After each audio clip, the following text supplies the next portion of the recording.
Hey guys, it's Little Man Jose, and welcome back to the Half-Life Marathon. Today we're going to be reviewing Half-Life 2 Episode 1. Okay, first things first. What the fuck is that title? I was literally telling my brother about this, and he said, isn't Half-Life 2 Half-Life 2 Episode 1? And I'm like, no, Half-Life 2 Episode 1 is the sequel to Half-Life 2. And he was so confused. Yep, this game is a sequel, but not entirely. It's a little mini episode that shows you what happened after 2, but in 5 hours instead of 11. It's sort of a prologue to Half-Life 3, I guess you can say. It kind of reminds me of Kingdom Hearts Birth by Sleep 0.2, A Fragmentary Passage. A confusing ass title, but it's basically a prologue to Kingdom Hearts 3, just like how Half-Life 2 Episode 1 is a prologue to Half-Life 3. And after Half-Life 2, I am very excited to see how they're gonna follow up that crazy batshit ending. So let's get started.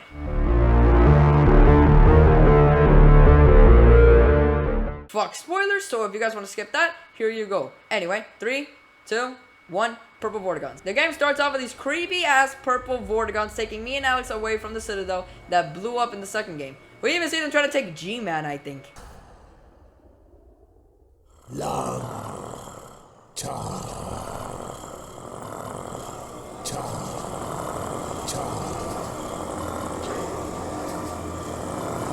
We'll see about that.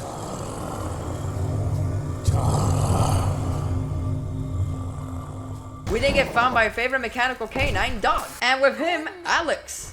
Holy shit, the gravity god is actually back. I promise I'll talk about it in the gameplay section this time. I won't forget. We talked to Eli and Kleiner, and they both say that the Citadel is gonna literally blow up any minute and will kill anyone that is close to it. So basically, all of City 17. And since we are close as fuck to the Citadel, we literally have no time to leave. So the only option is by retarding the reaction so it doesn't kill us.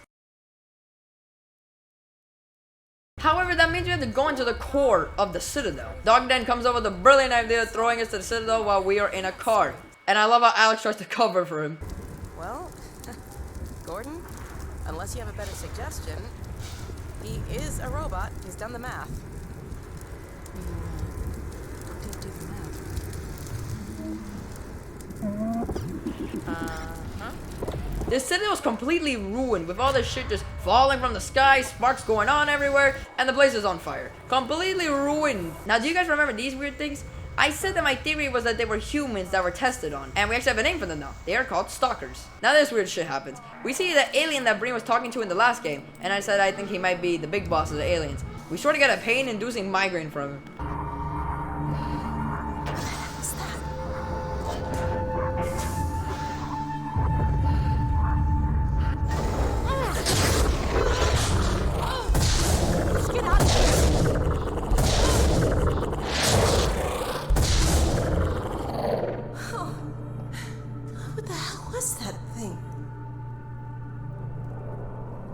Whatever that was, it's gone now. Let's get out of here. We find our way into the core of the Citadel. However, I have to go alone because that place is soaking with radiation and I'm the only one with a hazard suit. So, hey, that's some pretty nice plot convenience. We found out aliens were trying to send a packet to their home planet, and it must be some pretty good shit. Since we took out Brain's reactor, this is the only way they have to send a transmission packet back to wherever they came from. I can't tell what the packet contains, but it's important enough that they're willing to sacrifice the whole Citadel to send it off. We need to get it back to my dad and Dr. Kleiner at the outpost right away. I've been pulling down a copy. Whatever it is, I have a feeling it's bad news for all of us. We find a train that takes us out of the city, but it's infested with little stalkers. And guess what? My theory was correct. Just listen to this clip. God damn the Combine. This is what happens to you if you resist. Or if you're just in the wrong place at the wrong time. God, I hope you don't remember who you were. So the stalkers really were humans who resisted against the government. And this shit is really hurting Alex. It's one of the few times where Alex felt sad. She's mostly the playful and optimistic type, but this is one where she shows some other feelings. I like this. It really improves her character even more than the last game. The train crashed and the stalkers are awake and they are fucking creepy.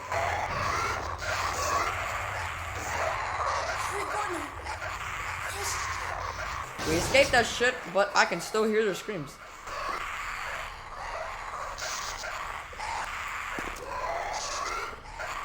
not only are we underground, but we're still in the city, so we are still gonna die.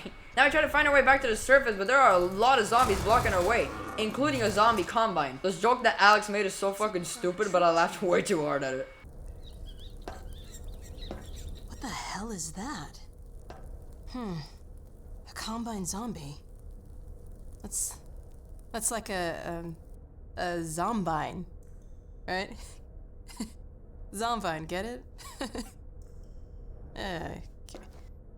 We finally make it back to the surface, and now we have to leave the city because this shit's still gonna blow up. While we are trying to escape, Alex makes a shit ton of jokes, and they all hit. Okay, looks like I can get that ladder down to you. Let me shoot out the latch. I might be a little rusty with this rifle.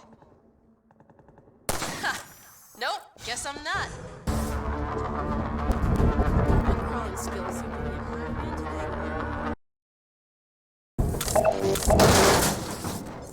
Oh, I'm back so soon? There you are. I thought you might have forgotten about me. Hey, it's me. Open the door. What's the password? I'm not even gonna tell you to shut up. Come on in. You're Kleiner's daughter, right? No longer the case. My dad's For a those so death inclined, now, in layman's terms, Is you should Dr. give Kleiner serious really consideration telling to everyone doing to your part for the revival of the get busy? species. We find Barney, and he asks if we can help him escape along with other citizens in City 17.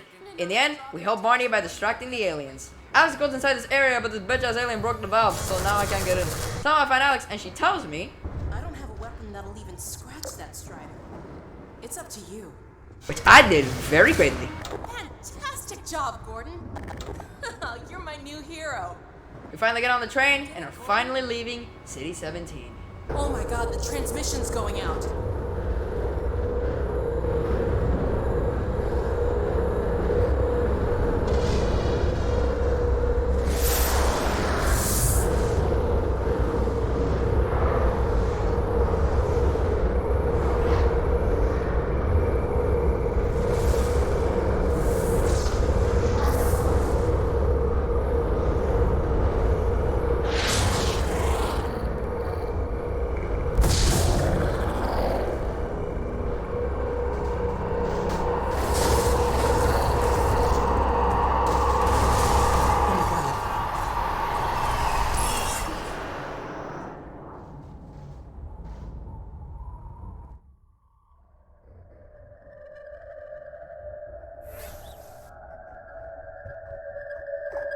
No, I swear to God, that's actually the end. Man, Half-Life games know how to fucking end their game. So the story was actually pretty decent for a little mini Half-Life. As a sequel to Half-Life 2, I think it does a fairly good job continuing the story. It also added a little more to the lore thanks to the Stalkers, and has a shit ton more jokes to add a little more lightheartedness, which I enjoyed in the second game. Alex is alright in this game, and I'm glad she stuck around for the whole adventure this time.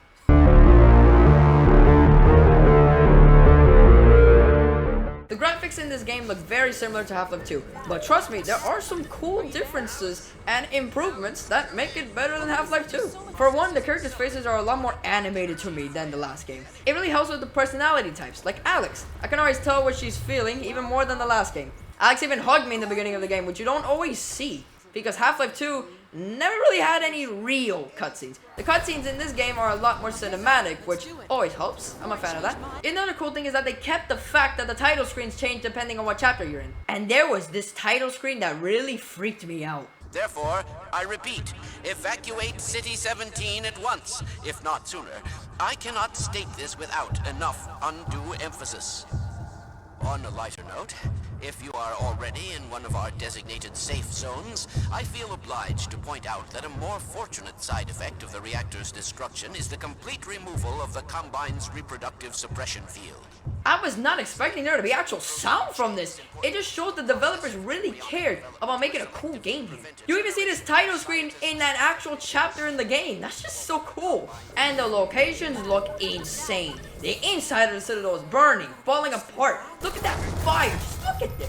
The outside of the Citadel even looks good. There's a fucking portal on the top of it. Like, what the hell? The surface looks like a mess. Everything's destroyed. There are giant striders walking around. And chapter 3, oh, the lighting in it. It was so dark, so I was able to create a scary environment, which is exactly what it was going for. Now, in terms of designs, every character looks exactly the same. There are some new things that they added, like the stalkers actually being interactable in this game, or the new zombie combine soldiers. The graphics are a tiny bit better than the last game, but mostly in the story department. If you only care about gameplay, then it looks exactly the same as the last game. But hey, that's not really a bad thing when it comes to Half-Life 2.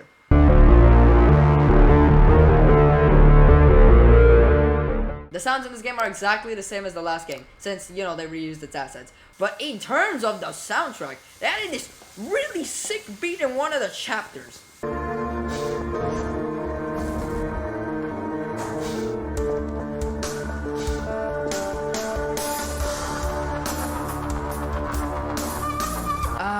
Beautiful Half-Life action music, baby. We also have the stalker screams, and they are chill-inducing. In terms of voice acting, the actors for this game are significantly better than the last one. I really enjoyed the voices and thought they already did a decent job in Half-Life 2. Like, they sounded believable at least.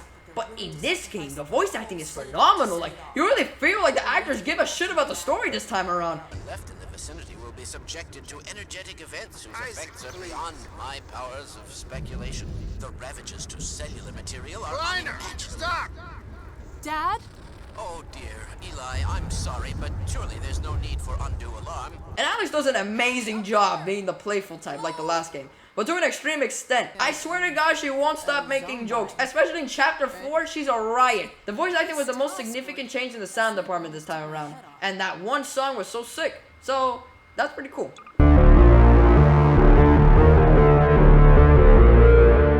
The gameplay in this game, exactly the same, which is an amazing thing, you know, Half-Life 2. But I will talk about some things that I didn't mention in the last review, like the gravity gun. I didn't speak a peep, not a peep, about this gun, unless you count the OP one that you get at the end of the game. The thing is, I really like this gun. It was probably my most used gun right next to the pistol, and it works the same way in this game. Hell, it's the first gun you get in this game. With the right click, you can pick up interactable objects with it and throw that shit wherever you want, but with the left click, you sort of push any object, including head crabs and antlions and other interactable stuff.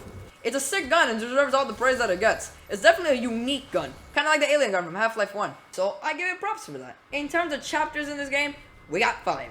That is a dramatic difference compared to Half-Life 2, and especially Half-Life 1, which had like 19 chapters. They weren't kidding when they said this game was short. It was about 4 to 5 hours long, so I beat this game pretty quickly. However, the first 2 chapters of this game are extremely unique when you compare it to Half-Life chapters of the past. If you guys ever play Portal, it's basically a game where you figure out how to escape the area that you're in by using common sense puzzles. Chapter 1 and 2 use the gravity gun as the weapon for solving these puzzles, such as using the gravity gun to grab these balls and throw it at these machines that unlock a bridge for you to walk on.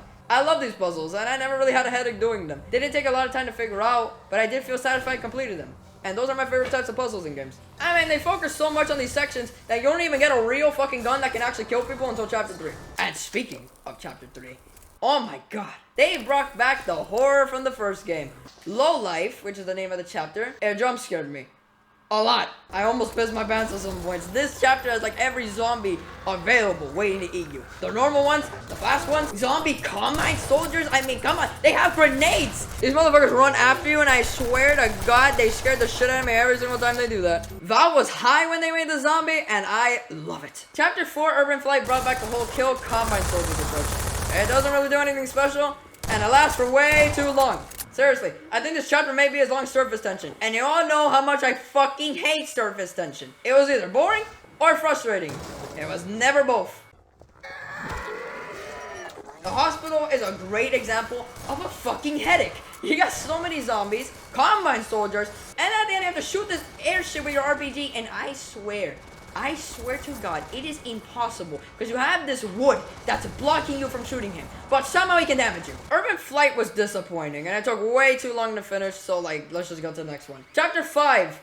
This has to be the most repetitive piece of shit chapter I've ever played in a while. The title was cool, Exit 17, because the whole point is to escape City 17, but it sucks. You have to help every single fucking citizen in City 17 escape before you do. Do you know what this means? Do you know what this means? This means you have to go back and forth from Barney, who has the citizens, to the train station. You have to do this not once, not twice, not 3 times, but 5 fucking times. That is literally more than half the chapter. Are you kidding me?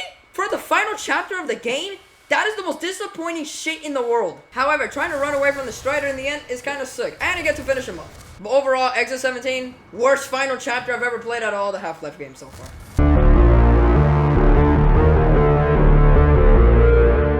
We're at the end. So what do I rate this mini Half-Life adventure? I'm gonna go ahead and give this game an 8 out of 10. The lore was expanded, the cutscenes were phenomenal, the story overall is the reason why it's an 8. The graphics improved in the cinematic department, and the lighting was amazing. But the gameplay, mostly the chapters, are the reason why I don't think this game was anywhere near Half-Life 2. While I really enjoyed the first half of the game, the second half takes way too long to finish, and it was boring, and it was frustrating, and it was a headache, and it made me want to shoot myself at some point. Since this game was barely 5 hours, I don't think it was as bad as Half-Life 1, which pissed me off for 10 hours. Even though I enjoyed the story, I hope that Half-Life 2 Episode 2 will pick up the pace in the gameplay department and make some real cool, unique shit. Well, that's the end of the video. Thank you guys for watching. The next video I'm going to be making is Half-Life 2 Episode 2. Will it be better than Half-Life 1 Episode 1? There's only one way to find out, and that's the next review. I'll be seeing you guys in the next review and the final review of the Half-Life Marathon. Peace!